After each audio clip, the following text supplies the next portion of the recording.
Assalamualaikum. Kak Ina, saya dah record dah.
Okey, Assalamualaikum warahmatullahi taala wabarakatuh.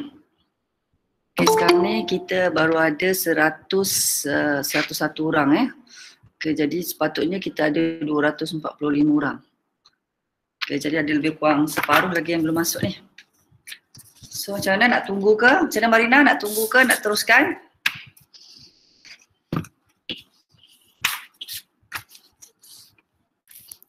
Ada yang tak boleh masuk lagi. Kenapa tak boleh masuk? Mungkin dia guna ni kot, guna Gmail. Tak, kalau dia guna pribadi punya, nanti dia akan muncul kat sini, so Kak Ina kena admit. Itulah. Dia orang kata tak boleh join ni, tak tahu kenapa. Saya dah suruh guna MOE. Kena guna MOE lagi bagus sebenarnya. So ni macam ni someone wants to join tu. Siapa tadi? Okay. Saya tak boleh tolong admit kan Tak boleh kot sebab dia muncul kat Kak Ina punya ni je, screen je. Ya kot sebab Kak Ina yang jadi host. Cikgu ada yang kata tak boleh masuk sebab meeting full. Baru 110, satu je. Ke kita kena setting? Setting dapat sebab meeting full. Ya ke? Setting full kat mana? Maksudnya dia kena setting ke? Bukan dia 250?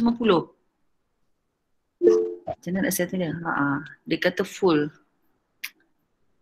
Full. Macam mana Marina? Kak Ina pun tak tahu macam mana nak setting ni. Ingatkan memang add people. Add people macam mana?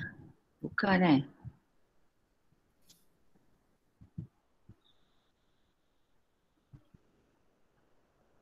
101 dah full, patutnya 200.5 kan full.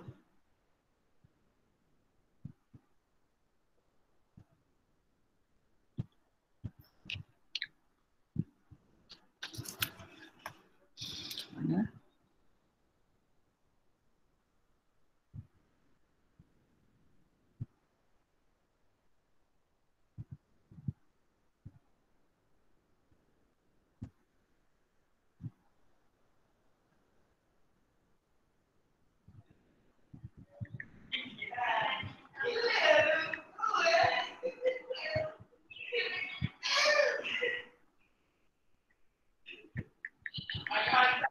cikgu dia cakap Hmm? dekat has reached the maximum of 100 participants. Macam mana? Cikgu tengok dia kata Tak. maksimum 100 je. Kat mana? Masa kita nak tengok? Meeting detail? Sekarang ni? Bukan. You orang nak tak kat mana sebenarnya? Saya tengok. Betul lah Kak Zalina. Muhaimin kata sekarang 100 je boleh masuk. Ya ke? Masa kita buat PPD pun 200. Betul. Sebelum ni kan bukan 250. Nah, sepatutnya. Macam mana? Buat dua kali. Kalau 200, kalau 100 je maksudnya kena buat yang lain kena pakai video lah ya. Macam tu. Boleh. Saya dah record kan tapi saya tak nampak Kak Ina tak present apa-apa lagi Ya Allah, tadi dah present. Macam mana pula ni sekejap Kakak macam mana nak tengok yang Cikgu Zalina present? Dah ada dah cikgu. Dah present lah. Marina tak nampak kot. Nampak tak?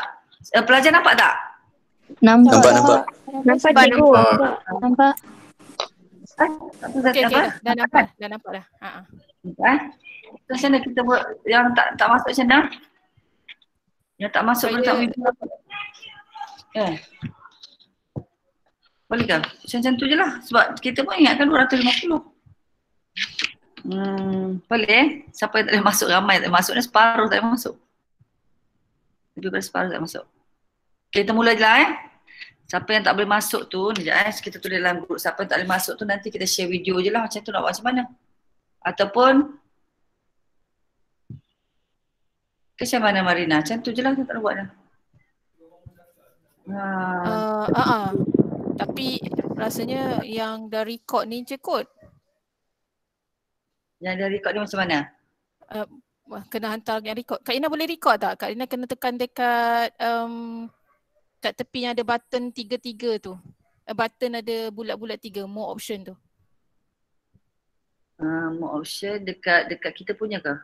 Dekat mana? Dekat kat bawah tu yang ada kamera, ada ni, turn on caption, lepas tu ada nama, lepas tu ada bulat 3 kecil tu, more option tu kan. Okay. Dalam dia tu tulis ada stop record lah sekarang. Saya tengah stop lah tu, tengah record lah tu. Okey, tengah recording. So budak-budak yang lain tak boleh masuk, kena bagi record je lah maknanya. Dapur. Siang pula dah penuh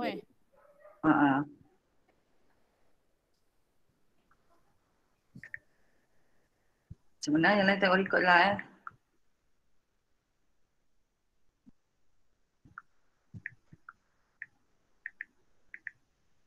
Okay. Tak apalah, kita mulakanlah, nanti kan semua tak dapat pula. Okay, Assalamualaikum warahmatullahi wabarakatuh. Okay, siapa yang ada je lah 101 orang. Okay, jadi kita mulakan dulu. Siapa volunteer baca doa? Boleh tak baca doa dulu? Siapa? Wakil 541 ada tak? 41? Saya. Okay, silakan. Okay. Baca doa? Buka.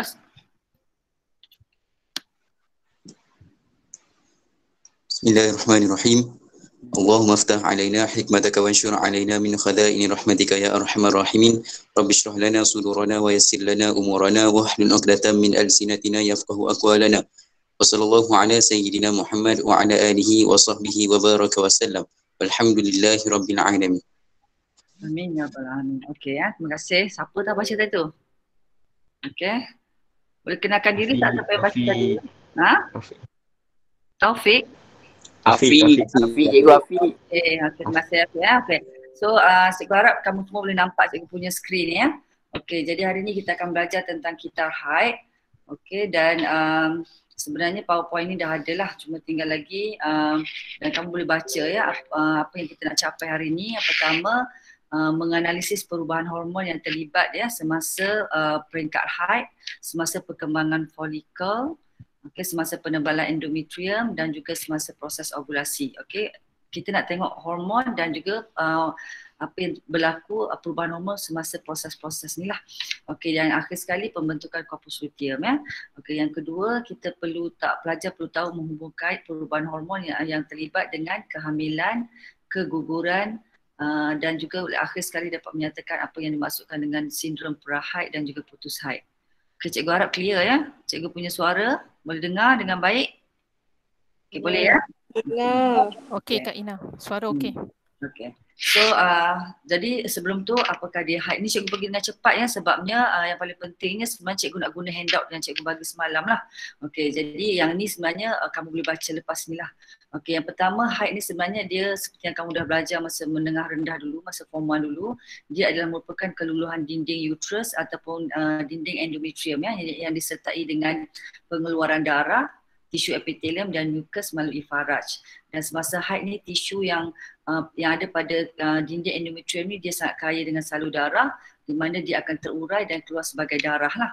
Dan tempoh haid yang normal biasanya adalah antara 5 ke 7 hari. Jadi kedatangan haid ni merupakan salah satu tanda bermulanya akhir balik pada perempuan dan dia adalah merupakan salah satu ciri sekunder pada perempuan. Maksudnya kedatangan haid tu dikaitkan dengan ciri perempuan lah. Sebab lelaki ciri ni tak ada, ciri sekunder ini bukan pada lelaki. So seterusnya kita nak tengok pada kitar haid ya. So kitar haid ni kalau kita tengok dia melibatkan beberapa fasa dan pada permulaannya dia akan melibatkan pembentukan apa yang berlaku dalam satu kitar haid tu ya. Yang pertama dia akan melibatkan pembentukan usus sekunder dan perubahan ketebalan dinding endometrium mengikut satu kitaran. Jadi perubahan pembentukan usus sekunder tu berlaku dalam ovari, perubahan kepada ketebalan dinding endometrium tu berlaku dalam uterus. Jadi ada 2 organ serentak yang terlibat dan dalam kitar haid tu dia akan melibatkan tempohnya adalah selama 28 hari dan di mana pada dalam tempoh 28 hari tu apa perubahan yang berlaku pada uterus, dinding uterus ditebalkan dan dinding uterus ataupun dinding endometrium ni akan menjadi lembut, tebal serta kaya dengan salur darah. Dan ini adalah tujuannya adalah untuk persediaan bagi proses penempelan. Penempelan apa? Penempelan embrio ya. Dan pada pertengahan kitar haid tu pula, apa yang berlaku dalam ovari adalah berlakunya ovulasi ya, itu pada hari ke-14. Ovulasi ataupun ada setengah buku kita digunakan istilah pengovulan ya. Di mana usus sekunder dibebaskan daripada ovari dan masuk ke dalam tiub fallopian. Dan jika persenyawaan tidak berlaku, usus sekunder ni akan mati dan endometrium yang tebal tadi akan terurai. So dia akan keluar sebagai darah haid. Seterusnya kepentingan kitar haid so berlaku dalam satu kitar haid tu, apa yang kita boleh tengok ovari akan membebaskan usus sekunder pada pertengahan kitar haid iaitu pada hari ke-14 dan dalam satu tempoh kitar haid tu juga akan berlaku pembaharuan dinding uterus ataupun dinding endometrium dengan melakukan proses penebalan bagi persediaan untuk proses penempelan embrio. Dan penyingkiran haid berlaku tu berlakunya haid tu menunjukkan bahawa persenyawaan gagal berlaku. Maksudnya kalau haid berlakunya haid tu maksudnya persenyawaan tak berlaku lah. Dan dalam satu kitar haid juga proses ini maksudnya dalam satu kitar haid tu dia akan melibatkan beberapa hormon dan perembisan hormon seperti FSH, LH, estrogen dan juga progesteron. Maksudnya ada 4 hormon yang terlibat yang dihasilkan oleh kelenjar endokrin. Tetapi nanti kita akan tengok lagi ada satu lagi hormon yang terlibat di mana dia dihasilkan oleh hypothalamus ya. Jadi ini cikgu tak pasti ada ke tak dalam buku bioscore. Rasanya macam ada lah. Perempuan yang mengalami kedatangan haid yang banyak perlu yang lama, banyak dan lama perlu diberi rawatan bagi mengelakkan daripada keletihan. So nyatakan rawatan dan terangkan mengapa. Jadi bila pendarahan berlaku dengan banyak ini akan menyebabkan dia akan kekurangan darah lah. Jadi rawatan dia kita perlu perempuan tu perlu diberi makanan yang kaya dengan ferrum lah. Contohnya macam bayam, kerang, hati ayam ataupun disarankan supaya mengambil pil yang mengandungi ferrum ya. Jadi terangkan kenapa ya, sebab haid yang lama ni akan menyebabkan dia kehilangan darah yang banyak dan individu tu akan mengalami keletihan disebabkan oleh kekurangan oksigen lah. Jadi ferrum ni kita bekalkan ferrum tu adalah untuk membantu pembentukan hemoglobin ataupun sel-sel darah merah bagi menggantikan sel-sel darah yang hilang lah. Jadi dengan ini oksigen yang cukup dapat dibekalkan. Okey, ini biasa berlaku pada perempuan lah. Okey, ini labelkan bahagian ni dah dibincangkan dalam 15.1 kalau tak silap cikgu kan. So kita skip lah yang ni ya. Okey, jadi ada 4 hormon yang terlibat ya dalam pengawal atur kita haid ni. Okey, kumpulan yang pertama adalah kumpulan hormon yang mengawal perubahan yang berlaku dalam ovari, dan kumpulan yang kedua adalah kumpulan hormon yang mengawal perubahan yang berlaku dalam uterus. Okey, maksudnya apa yang perubahan yang berlaku dalam ovari itu dikawal oleh hormon perangsang folikel dan juga hormon pelutinan ya. Okey, itu LH dan juga FSH. Dan perubahan yang berlaku di dalam uterus itu dikawal oleh estrogen dan juga hormon progesteron. Okey ya, so ini ada 4 hormon ya. So ni cikgu pergi dengan cepat ya sebabnya peranan-peranan hormon ni sebenarnya kita dah belajar. Ni semua untuk refresh je lah. Okey, sebenarnya kita dah belajar dalam bab yang sebelum ni lah, dalam bab hormon baru ni kan. Okey. FSH ni dirembeskan oleh pituitary.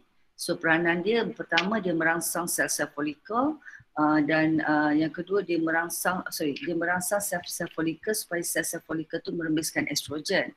Yang kedua dia merangsang perkembangan yang berlaku di dalam ovari, iaitu perkembangan folikel daripada folikel primer menjadi folikel sekunder. Okey, dan juga akhirnya menjadi folikel graft lah. Okey, ini kita belajar semasa oogenesis baru ni ya. Okey, ini FSH.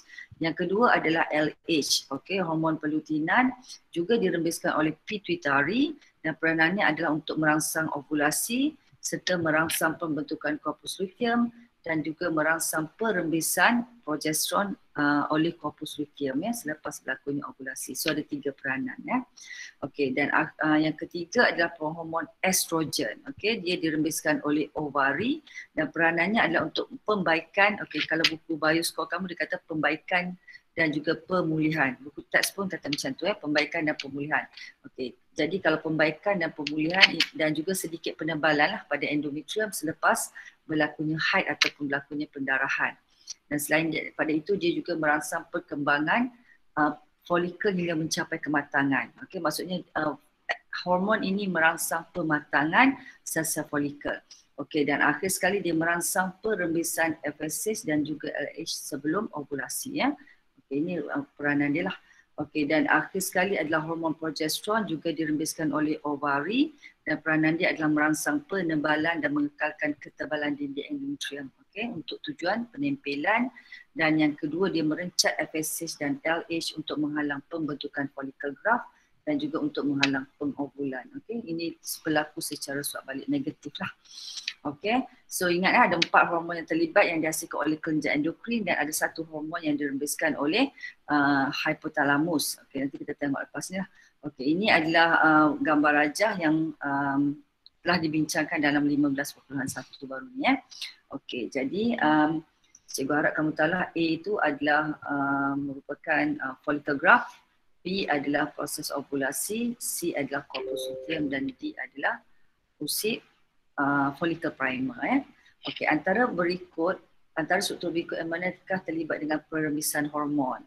Okey, A progesteron. Progesteron sebenarnya dirembeskan oleh corpus luteum ya, yang ni. Okey. Maksudnya progesteron dirembeskan oleh C iaitu corpus luteum dan estrogen dirembeskan oleh folikel sel-sel folikel. Maksudnya bermula dengan folikel primer lagi lah. Maksudnya semua ni akan merembeskan estrogen. Okey, ini jawapan dia lah. Nanti bila kamu dapat slide ni nanti kamu boleh tengok jawapan dia. Okey. Sekarang ni, apakah hormon yang menghentikan kita haid semasa hamil? Okey, cikgu rasa soalan ni tak sesuai lagi. Nanti kamu jawab kemudian ya. Okey. So yang ni ya, perubahan aras hormon, perkembangan folikel dan juga perubahan ketebalan endometrium sepanjang kita haid. Sebenarnya nota ni semuanya ada dalam buku teks. Semua cikgu type balik sahaja ya. Jadi sebenarnya sebelum kita haid bermula, jadi apa yang kita bincangkan ini sebenarnya cikgu nak guna handout yang cikgu bagi semalam lah. Okey. Jadi sebelum kita haid bermula sebenarnya semua hormon, iaitu hormon yang 4 tadi tu yang kita bincang tadi, FSH, LH, estrogen dan progesteron berada pada aras yang sangat rendah menyebabkan dinding endometrium luruh. Okey. Maksudnya kenapa dia luruh? Disebabkan oleh tiada perangsangan oleh hormon progesteron dan estrogen. Okay, ini sehari sebelum kita haid bermula lah. Okay, ataupun sehari sebelum haid bermula. Okey, jadi sehari sebelum haid berlaku, hipotalamus dia akan mula merembiskan hormon yang kita namakan hormon merembis gonadotrophin. Okey, GnRH. Okey, GnRH ni sebenarnya dia akan merangsang pituitary untuk merembiskan FSH dengan LH lah. Dan FSH merangsang perkembangan folikel kepada folikel gerak dan merangsang sel-sel folikel merembiskan hormon estrogen. Dan estrogen akan menggalakkan kematangan folikel dan merangsang pembaikan dinding endometrium semasa haid. Jadi kehadiran estrogen pada aras yang rendah akan merencat FSH dan juga LH bagi mengelakkan ni ada orang boleh masuk ni. Okey. Okey. Kak Ina, Cikgu Zainah, sekarang ni tengah present slide ke? Sebab saya nampak muka Kak Ina. Tak ada ke? Orang lain nampak tak? Adik ke adik? Nampak. Nampak Cikgu. Nampak cikgu. Pak cikgu nak cikgu Betul? Marina kenapa? Kenapa saya nampak Cikgu Zalina? Saya pun. Cuba guna nama yang lagi satu. Guna Apa dia? yang lagi satu. Nampak. Nama Cikgu Zalina ada 2. Ada 2. Oh ya ke? Kenapa ada 2? Oh itu yang jadi penuh tu. Oh, Tak, tenang satu mimpi. untuk kamera, satu untuk slide cikgu. Ya ke? Oh cikgu. Oh, Boleh. okey. Boleh Marina? Okey. Boleh Okey. So kita pergi nak cepat ni, cikgu baca je tau. Okey, nanti kalau kamu faham ke tak faham ke nanti lepas ni Okey. Lepas tu ini berlaku pada hari kosong hingga hari kelima. Okey, maksudnya pada hari kosong yang kelima ini yang berlaku Okey, so nanti kalau kata rasa macam tak nak tangkap sangat nanti boleh baca buku teks Okey, lepas tu pada hari 6 ke hari 14 ni aras estrogen semakin meningkat dan kemuncak pada hari ke-12. Okey, dan ini merangsang hipotalamus merembiskan GnRH melalui mekanisme masuk balik positif. Okey. So lepas tu apa yang berlaku ni semua ni hinggalah berlakunya ovulasi. So cikgu rasa cikgu kita go through je, nanti kita terus pergi kepada ni, boleh tak handout? Okay? Okay, handout So sekarang ni handout sekejap cikgu pergi kepada words. Marina dah boleh nampak dah? Okey, dah nampak dah words. Okay. Handout ni okay. So handout ni macam ni So cikgu harap semua orang bekerja dengan handout ni. Okay, cikgu kerja sama-sama. Okey, bekerja sama-sama supaya kamu mudah faham. Sebab kalau cikgu baca pun nanti kamu tak nampak apa yang itu. Okey, cikgu punya handout nampak full ke ataupun nampak separuh? Nampak full ke? Separuh. Maksudnya kalau cikgu baca ni nampak macam fasa 1 dengan fasa 3 dulu, nampak betul tak? Kan? Betul juga. Nampak cikgu. Okey. Jadi kita mula Okey. Jadi kita haid ni dia bermula katalah sehari sebelum berlakunya haid. Okey, apa yang berlaku Apa yang berlaku pada hari kosong tu. Hari kosong pula. Okey, hari kosong Okey, jadi 1 hari sebelum kedatangan haid. Okey, sebelum kedatangan haid. Okey, hipotalamus ni dia akan merembiskan sejenis hormon yang kita namakan sebagai hormon gonadotrophine. Okey, dia akan merembiskan hormon ni namanya GnRH. Betul GnRH. Cikgu tulis short form lah. Namanya hormon perembis gonadotrophine. Okey. So hormon ni dia akan merangsang pituitary supaya pituitary merembiskan FSH. Dan pada masa yang sama dia rembiskan LH, tapi pada kepekatan yang rendah. Okey. Jadi bila FSH ni ada dalam aliran darah, okey, FSH ni akan merangsang, boleh ikut kalau siapa tak boleh ikut nanti tolong bagi tahu. Okey. Okey, merangsang perkembangan folikel. Maksudnya daripada folikel primer dia berubah menjadi folikel sekunder. Okey, ni dah belajar dalam 15.2 Maksudnya folikel sekunder ni maksudnya dia dah pun mengalami meiosis pertama kan. Okey, lepas tu dia akan berubah menjadi follicle graft. Okey, follicle graft di mana kat sini lebih tebal lah dia punya follicle, sel-sel follicle di luarnya. Boleh ke jelaskan apa? Okey, Kak Cikgu besarkan macam itulah. Okey, ni follicle graft Okey, so dalam ni adanya usid sekunder. Okey, so ini yang pertama. Maksudnya peranan FSH yang pertama adalah merangsang perkembangan follicle primer menjadi follicle graft. Boleh? Okey, yang pertama. Yang kedua, Peranan FSH yang kedua adalah merangsang sel-sel folikel yang ada pada folikel sekundar dan juga folikel primer, folikel sekundar dan juga folikel graft tu supaya merembeskan hormon yang kita namakan sebagai estrogen. Okey, jadi estrogen ni adalah hormon yang dirembeskan oleh sel-sel folikel atas perangsangan FSH.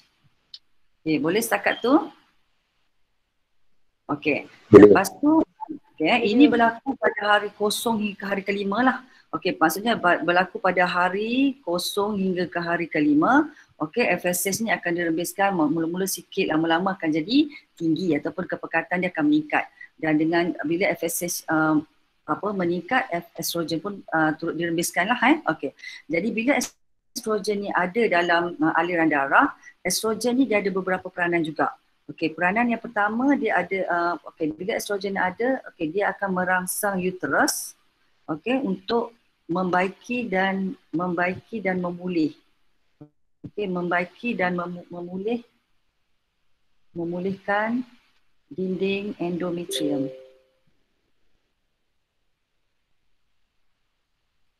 Okey, endometrium.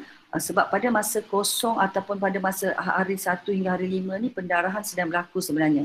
Jadi maksudnya dinding uterus sebenarnya sedang luluh. Okey, sedang terurai, tetapi jadi di bawahnya akan berlaku proses pembaikan lah. Okey, dinding endometrium tersebut. Okey, ini peranan estrogen yang pertama. Peranan estrogen yang kedua adalah dia merangsang kematangan folikel. Okey, maksudnya kematangan folikel tu akan dirangsang oleh hormon estrogen. Dan hormon estrogen pada aras yang rendah, ingat hormon estrogen pada kepekatan yang rendah, ini peranan dia ketiga, akan merencat penghasilan FSH secara suap balik negatif. Okey, merencat LH dan juga merencat FSH dan juga merencat LH. Ini pada kepekatan rendah. Itu pernah sebut maksudnya kepekatan estrogen pada kepekatan yang rendah akan merencat FSH dan juga merencat LH. Okey, ini adalah peranan yang ketiga. So ada 3 peranan estrogen. Yang pertama, dia membaiki dinding endometrium. Yang kedua, dia merangsang kematangan folikel. Yang ketiga, dia merencat FSH bila dia berada pada kepekatan yang rendah. Okay, jadi apa yang berlaku pada hari 6 hingga ke hari 14 okay, macam itulah dia. So apa yang dan maksudnya macam ni pada hari ke 5, okey, hari pertama hingga ke hari kelima tu sebenarnya estrogen berada pada paras yang rendah lah. Okey, begitu juga hari ke-6, ke-7, ke-8. Okay? Dan sebenarnya estrogen ni dia akan maksimum pada hari ke-12. Okey, maksudnya dia mencapai kepekatan yang maksimum pada hari yang ke-12. Jadi bila dia mencapai maksimum pada hari yang ke-12 tu, okey, dia akan merangsang. Okey, ni tengok bila dia maksimum pada hari ke-12 dia akan merangsang hypothalamus supaya merembeskan lebih banyak hormon perembes gonadotrofi ni. Okay, jadi GnRH ni akan meningkat disebabkan oleh kepekatan estrogen tinggi. Jadi nampak tak bila kepekatan estrogen tinggi, GnRH pun tinggi. Jadi ini dikatakan berlaku secara suap balik positif. Suap balik positif ni maksudnya satu hormon tinggi dia akan merangsang hormon lain, hormon yang satu lagi meningkat. Okey, maksudnya dua-dua sama tinggi. So itu dikatakan suap balik positif. Yang tadi tu suap balik negatif sebab apa? Sebab pada hari kelima sebenarnya FSH ni maksimum pada hari kelima.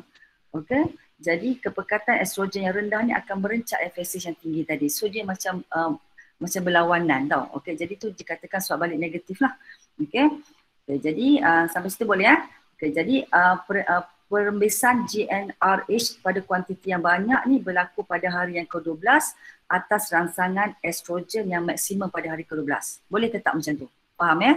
Okay, jadi bila GnRH ni dirembeskan dengan banyak, okay, disebabkan oleh estrogen yang maksimum tadi tu, okay, so GnRH ni akan merangsang pituitari supaya merembeskan LH. Okay? Jadi pada masa ini kepekatan LH akan meningkat dengan tinggi lah. Okay, tadi LH dirembeskan juga tapi pada kepekatan yang rendah. Okay, dan sebenarnya kalau dalam buku teks kata FSH juga akan turut dirembeskan. Okay, tapi kita tak bagi skala FSH ni kalau kita tengok dalam graf nanti dia akan meningkat pada hari dekat 14 tu. Okay, so So kita ikut buku teks lah. Okey, buku teks cakap macam ni ya. Estrogen akan maksimum pada hari ke-12. Kepekatan estrogen yang maksimum pada hari ke-12 akan merangsang hipotalamus untuk merembeskan GnRH dengan lebih banyak. Maksudnya kepekatan GnRH akan meningkat, okey, disebabkan oleh perangsangan oleh hormon estrogen tadi. So bila GnRH itu meningkat, dia akan merangsang pituitary supaya merembeskan lebih banyak LH. Jadi dengan ini LH akan mencapai maksimum kepekatannya pada hari ke-13. Okey, boleh? Okey. So FSH pun maksimum juga pada hari, bukan maksud FSH juga akan terus meningkat sedikit pada hari yang ke-13 tu. Okey, meningkat sikit Okey, jadi bila LH ni ada, okay, apa peranan LH? LH ada dua peranan Peranan dia yang pertama adalah dia akan merangsang berlakunya ovulasi. Maksudnya corpus luteum tadi, okey, yang ada dalam ovari tadi akan dirangsang supaya pecah dan membebaskan usus sekunda. Okey, so ni usus sekunda. So usus sekunda akan dibebaskan masuk dalam tube fallopian. So folikel tinggal dalam ovari dan folikel tu akan bergabung semula, akan membentuk corpus luteum.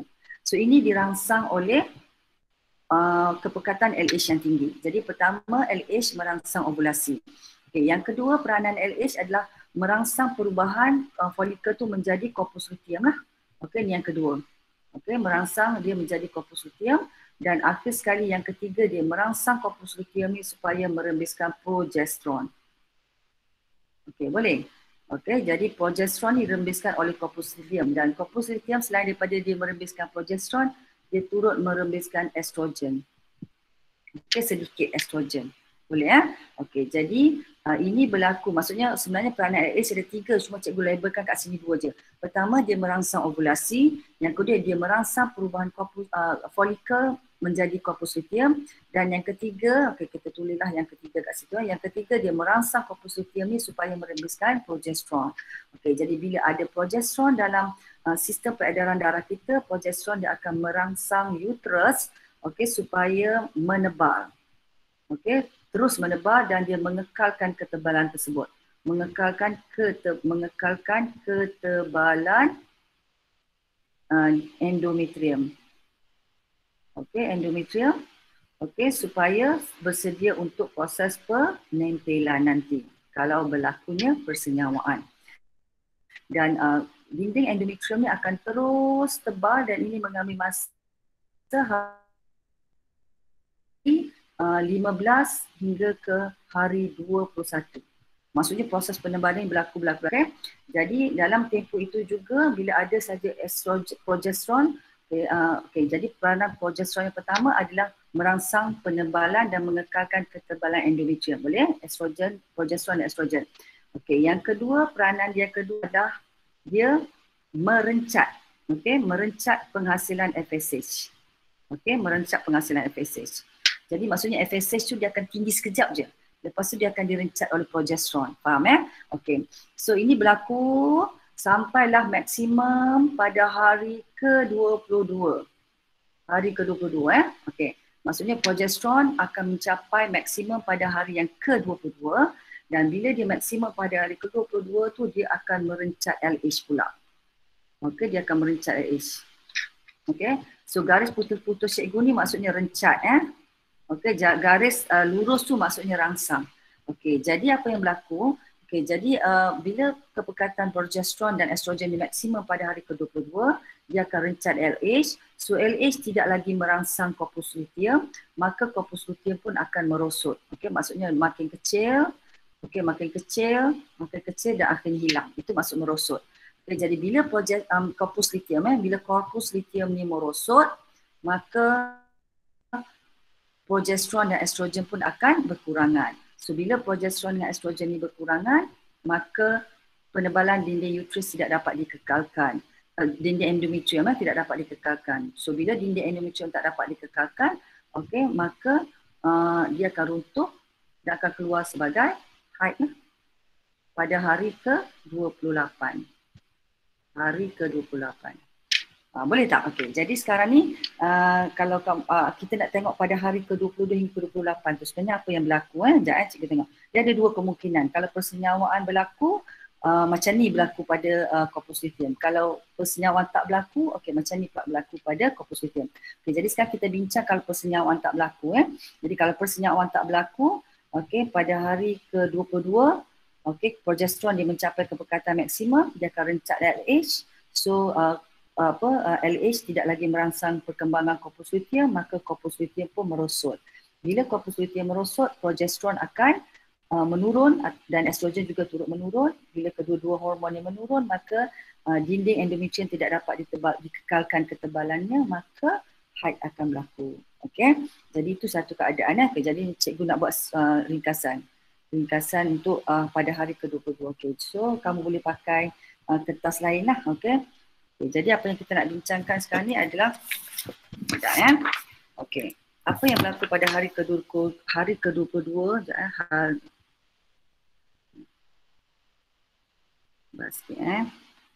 Okay, hari ke-22 hingga ke-28. Okay, ada dua kemungkinan. So katalah persenyawaan tidak berlaku. Persenyawaan tidak berlaku. Okey, yang tadilah yang kita bincang tadi. Kalau persenyawaan tak berlaku, apa yang berlaku? Okey. Okey, apa yang berlaku? Progesteron dan estrogen. Okey, sebenarnya sedikit estrogen yang dihasilkan progesteron dan estrogen dia akan maksimum pada hari ke-22. Okey, maksimum cikgu tulis betul-betul. Okey, maksimum pada hari ke-22 Okey, jadi bila dia maksimum pada hari ke-22 dia akan rencat apa tadi? Dia akan rencat LH. So bila dia rencat LH, corpus luteum merosot. Okey, corpus luteum akan merosot. So bila corpus luteum merosot, progesteron dan estrogen akan berkurangan. Boleh? Okey, berkurangan yang nak panah anak. So kalau yang kelas cikgu tu kena faham ini anak panah ke bawah tu maksudnya berkurangan. Jadi bila progesteron dan estrogen berkurangan, maka dinding uterus akan dinding endometrium endometrium yang ada pada dinding uterus akan luruh ataupun terurai. Okey, kita guna istilah tu So bila dia terurai, maka haid pun akan berlaku pada hari ke-28. Okey, boleh? Okey, itu yang berlaku jika persenyawaan tidak berlaku. Okey, apa berlaku kalau persenyawaan berlaku? Okey, persenyawaan berlaku. Okey, persenyawaan ni dia mungkin akan berlaku pada hari, katalah hari ke-14, 15, 16 macam tu. Okey, katalah persenyawaan. Okey, persenyawaan berlaku Okey, so bila persenyawaan berlaku, okey, progesteron dan estrogen samalah. Estrogen dia akan maksimum pada hari ke-22. Sama. Okey. So dia akan rencat LH. Dia akan rencat LH. Okey, tapi apa yang berlaku kita dapati corpus luteum tidak merosot ataupun kekal apa? Maksud tak merosot tu maksud kekal lah. Okey. Ataupun terus berkembang. Okey, kekal ataupun terus berkembang. Okey, jadi bila corpus luteum tidak merosot, maka dengan ini corpus luteum boleh terus merembeskan hormon progesteron dan juga estrogen. Jadi estrogen dia akan kekal tinggi.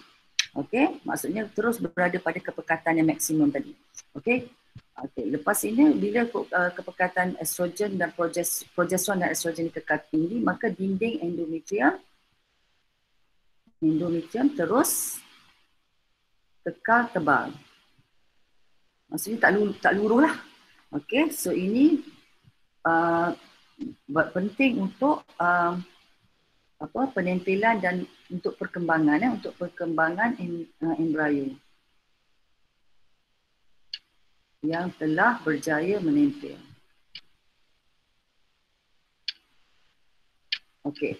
So beza dia kat mana tadi? Beza dia adalah di bahagian corpus luteum merosot dengan tak merosot tu. Okey. Jadi sebenarnya apa yang berlaku? Kenapa corpus luteum kat sini tidak merosot? Okey, tidak merosot.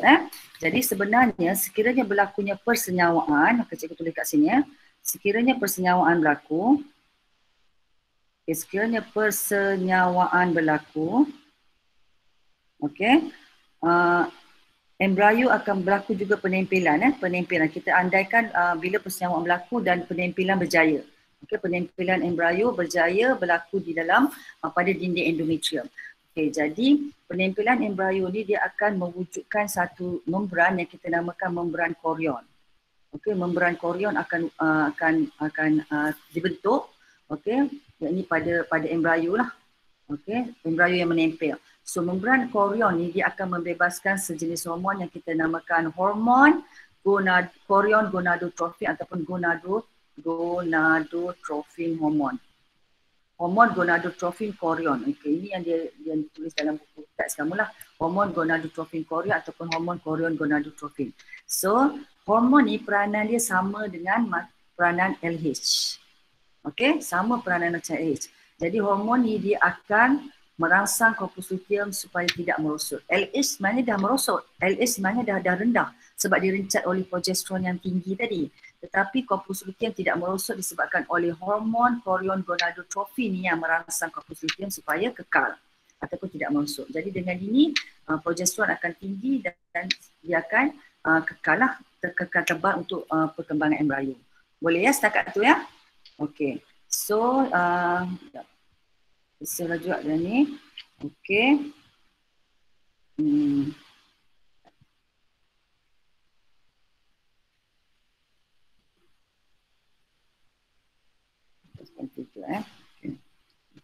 Okey, so kita tengok balik kita punya handout tadi.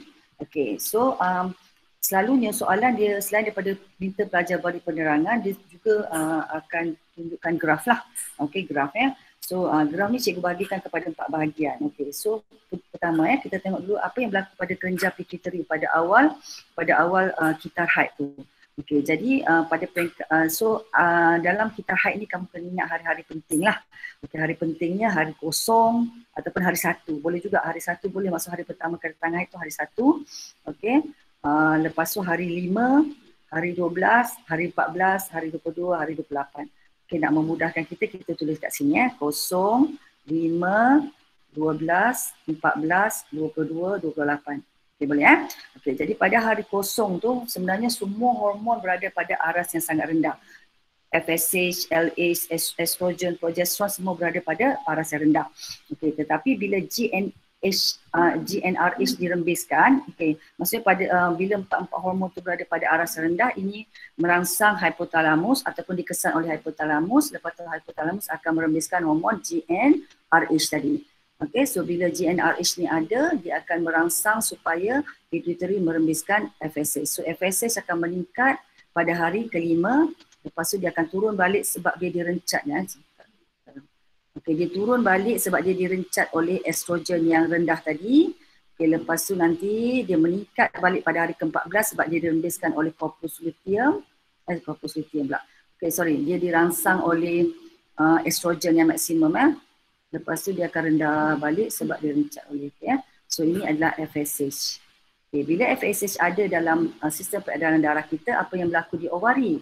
Okay, berlaku perkembangan follicle graft. Okay, follicle graft atau follicle primer, dia akan berubah menjadi follicle secunda. Okay, so akhir sekali dia akan jadi follicle graft kat sini. So follicle graft cikgu ringkas lah. Okay, so sebenarnya tapi semuanya ini adalah follicle yang tebal lah ni. Okay, seolah-olah macam dia tergantung di dalam satu lompang macam tu So ini adalah follicle graft. Okay, boleh? Okay, sampai situ dulu Okay, lepas tu bila perkembangan follicle ni berlaku, apa yang berlaku dalam kepekatan hormon yang dihasilkan oleh ovari pula. Okay, so bila follicle ni ada, follicle ni akan merembeskan hormon apa tadi? Hormon apa? Estrogen. Jadi hormon estrogen. Jadi hormon estrogen dia akan maksimum pada hari ke-12. Okey, so kamu lukis lah hari ke-12 dia mula tinggi. So dia tinggi pada hari ke-12. Lepas tu dia turun balik sekejap, nanti dia akan dirembeskan semula oleh Corpus luteum, dia akan maksimum pada hari ke-22. Okay, dan penting kita andaikan bahawa persenyawan tak berlaku, nanti dia akan turun balik. Macam tu. Okay, so ini adalah estrogen. So estrogen ni dirembeskan disebabkan oleh apa? Disebabkan oleh adanya sel-sel folikel kat sini. Okay, so bila bila estrogen maksimum pada hari ke-12, ini akan menyebabkan dia merangsang hormon apa tadi? Okay, hormon dia merangsang GnRH2 supaya dirembeskan dengan banyak, dan GnRH ni merangsang pituitary supaya merembeskan LH. So LH akan maksimum pada hari ke-13 ya. So kita ni agak-agak lah ke-13 macam kat sini lah. Okay, sebelum hari ke-14. So LH maksimum, lepas dia turun balik, so dia akan macam tu lah. So LH, okay. So ni LH ya. So maksimum pada hari ke-13. So bila LH ni ada, maka pada hari ke-14 ni akan berlakulah ovulasi. Okay, ovulasi pun berlaku pada hari ke-14. So bila ovulasi berlaku, maka corpus luteum pun terbentuk. So dengan adanya corpus luteum akan merembeskan hormon progesteron. Okay, so progesteron pun dirembeskan. Mula-mula dia rendah je tau. Lepas tu dia akan mula meningkat, akan maksimum pada hari ke-22 dan akan turun balik. Okay, ini adalah progesteron. So progesteron dirembeskan oleh corpus luteum. Okey, so ni corpus luteum ya. So kita andaikan bahawa tiada persenyawaan berlaku, maka kepekatan progesteron yang maksimum ni akan rencat LH. So LH akan kurang merangsang corpus luteum. So corpus luteum pun mula merosot dan akhirnya hilang lah. So progesteron pun rendah. Dan ini bila progesteron rendah, maka tiada lagi penebalan ketebalan dinding endometrium tak dapat dikekalkan, maka dia akan runtuhlah ataupun luruh. Okay, jadi kalau kita nak tulis ketebalan dia, pada hari kosong yang kelima dalam satu kita haid ni sebenarnya dinding uterus sedang luruh. So maksudnya ini haid sedang berlaku. So dengan adanya estrogen, dia akan membaiki ketebalan dinding endometrium. Okay, so makin lama makin tebal dan maksimum pada hari tu dah tebal. Okay, tapi bila progesteron rendah, dia luruh balik. Okay. Dia luruh dan akhirnya mungkin haid akan berlaku pada hari ini. Ini haid yang baru lah. Okay, boleh? Okay, macam tu So perubahannya macam tu. Jadi kalau graf keluar, kalau graf ni nak cam graf ni senang je. Kamu kena hafal hari apa dia maksimum. Katalah dia menampak puncak pada hari ke-5, itu mesti FSH. Okay, kalau puncak dia pada hari ke-12, itu adalah estrogen. Kalau puncak dia, estrogen dia 2 kali puncak tau. Sebabnya pertama ni, masa yang ni puncak yang ni dia dirembeskan oleh folikel. Masa yang ni dia dirembeskan oleh corpus luteum. Faham sebab corpus luteum merembeskan dua-dua hormon. Jadi macam tu. Okay, boleh ya? Okay. Ada soalan ke? Ada soalan? Ada yang buka mic, ada soalan tak? Kalau ada soalan bertanya. Okay. So,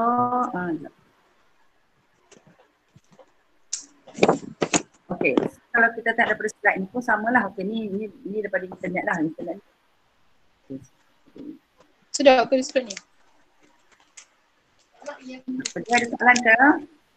Nanti kita ada 15 minit lagi semuanya. Okay. Ini adalah graf. Ni graf cantik lah. Okay, ni graf daripada buka internet. Okay, boleh nampak. Okay, dan graf ni memang dia asingkan lah. Okay, antara hormon yang dirembeskan oleh pituitary dengan oleh ovari Okay. So kita tengok macam tu. Okay, ni tengok hormon GnRH tu. Okay, dia merangsang kedua-dua perbesaran FSH dan LH Okay. Itu yang pertama.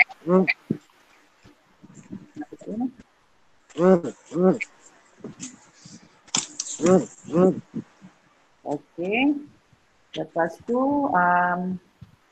ini apa ni? Okay. Ini ini yang cikgu tulis tadi lah. Cikgu tulis kat kertas tadi tu. Itu sama je kan? Okay. Ini tadilah. Okay. So ini adalah okay. So kalau cikgu hari kosong, hari yang perlu kamu hafal. Okay. 14 boleh, 14 yang setelah. So 14 tu kamu kena ingat itu hari di mana berlakunya ovulasi. Okay. So kalau macam tu, hormon apa ni? Maksimum pada hari ke-5 dan puncak sikit lagi pada hari ke-14. Okay, ini mestilah FSH. Kan? Okay, FSH. Okay, lepas tu Maksimum pula pada ada satu maksimum pada hari dekat-dekat 13 atau 12 itu lah. Ini adalah estrogen.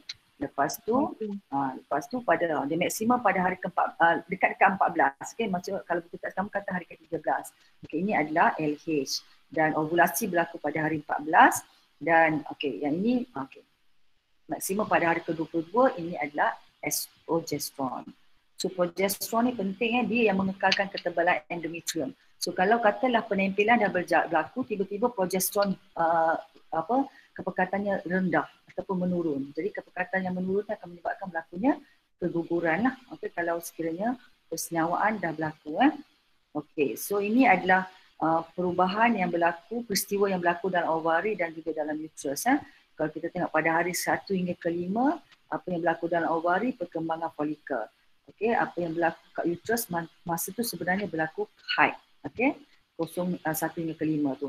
Pada hari ke-6 hingga ke-13 berlakunya kematangan folikel graph. Okey, so kematangan folikel graph ni sebenarnya dirangsang oleh hormon estrogen Okey, dan uterus berlaku penebalan endometrium terus berlakulah yang berlaku dalam uterus disebabkan oleh hormon estrogen juga. Okey, maksudnya kedua-dua ni disebabkan oleh hormon estrogen. So pada hari ke-14 berlakunya pengovulian di ovari dan apa yang berlaku di uterus, endometrium terus tebal. Okey, pada hari 15 hingga ke-21 perkembangan corpus luteum berlaku. Maksudnya selepas ovulasi berlaku, folikel berubah menjadi corpus luteum dan dinding uterus terus ditebalkan, okey. Dan dengan pembentukan tisu dan juga salur-salur darah bagi persediaan untuk proses penempelan. Okey. Sekejap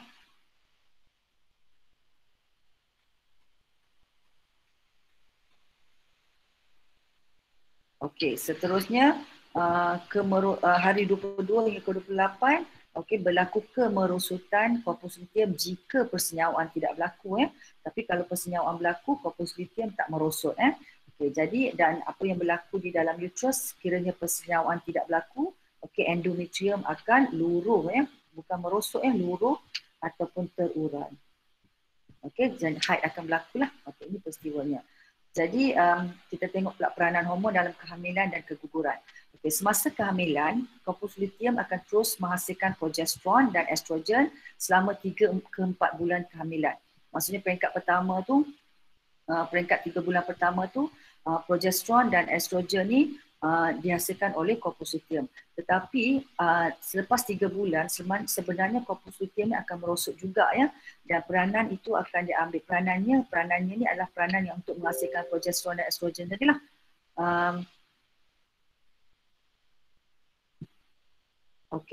Dan peranannya diambil alih oleh plasenta sehinggalah kelahiran berlaku. Maksudnya selepas 3 bulan tu plasenta ni akan jadi kelenjar endokrin sementara di mana dia akan menghasilkan progesteron dan estrogen, tujuannya untuk mengekalkan ketebalan dinding endometrium supaya embrio tu terus berkembang menjadi fetus.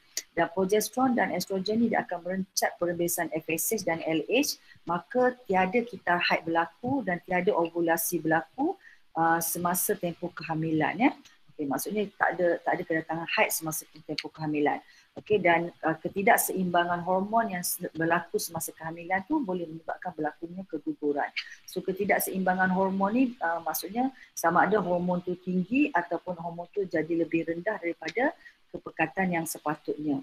Okay, jadi kalau biasanya rendah lah Jadi kalau kepekatan estrogen dan progesteron tu menurun semasa kehamilan berlaku, ini menyebabkan dinding endometrium terurai dan dia akan mengeluarkan bersama-sama fetus yang dah melekat tadilah. Okay, jadi kekurangan progesteron semasa kehamilan tu menyebabkan pengecutan uterus dan seterusnya fetus yang telah menempel tadi akan disingkirkan. So proses tu kita namakan keguguran. Okey.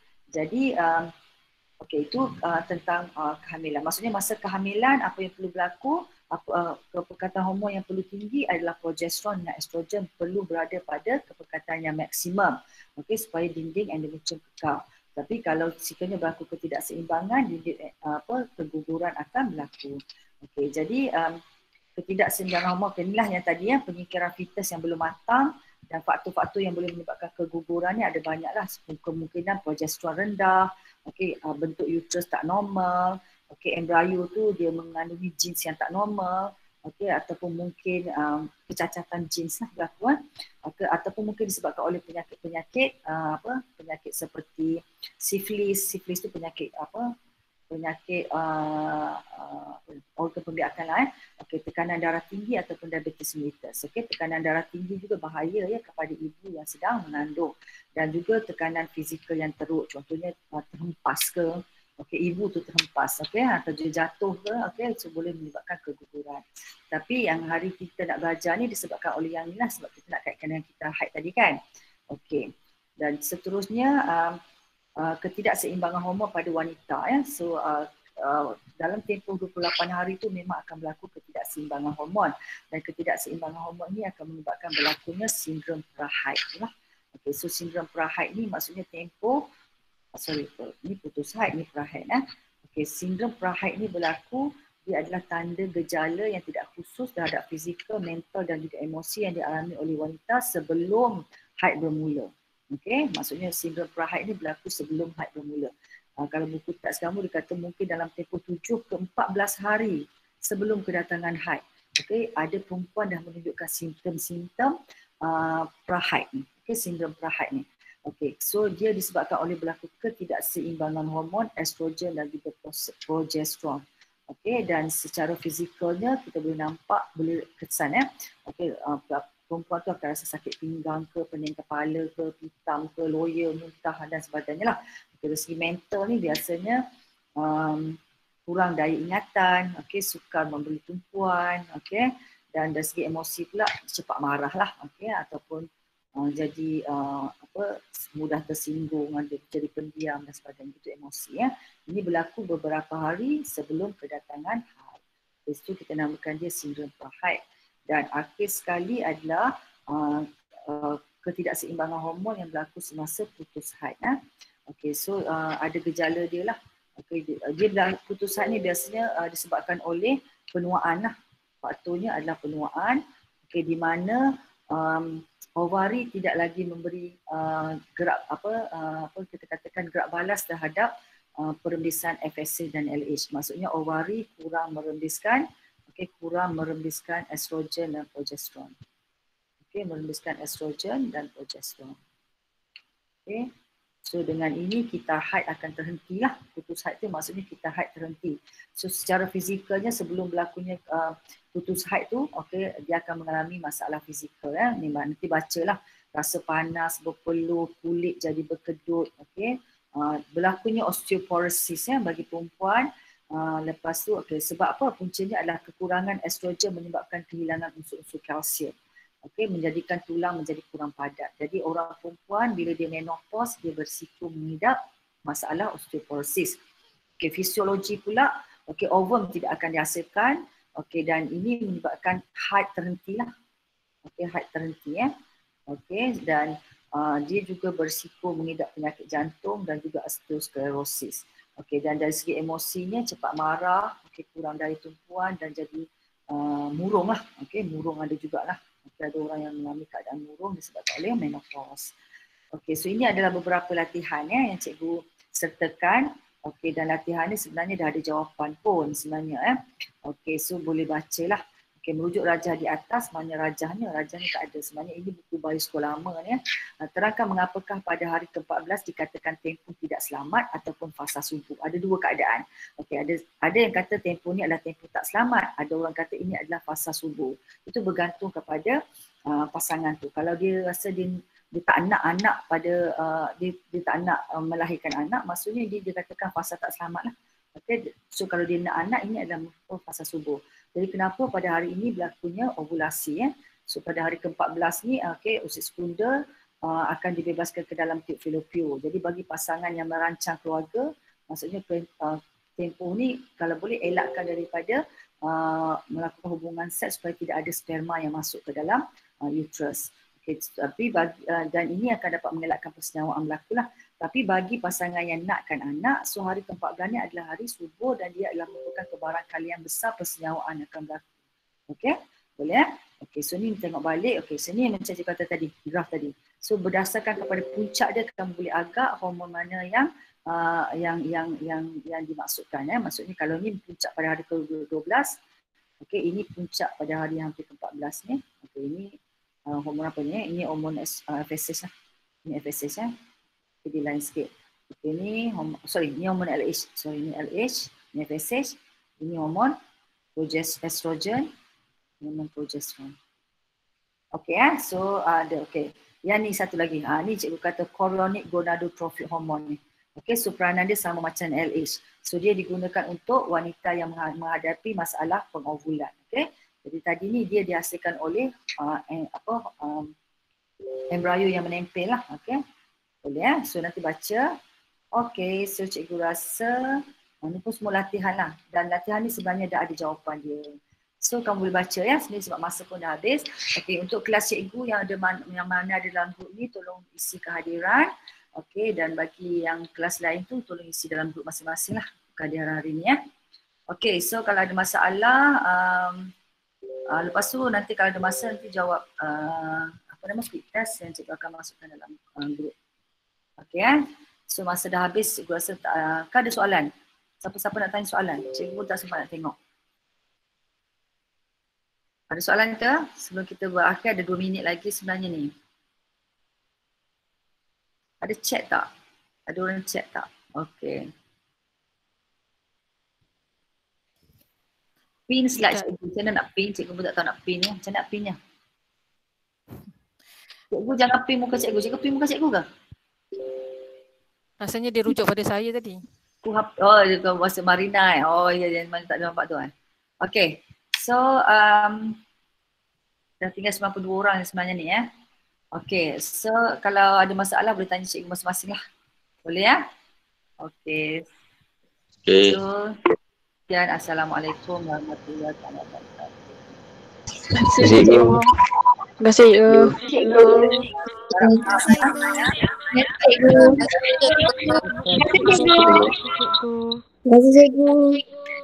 cikgu. Okay, Marina, macam mana Marina nak buat macam mana ni? Kak Ina boleh stop record kot? Stop record. Okay, stop recording. Lepas tu stop recording in this meeting. Okay, dia save dalam Kak Ina punya MOE lah. Stop recording lah kan? Nanti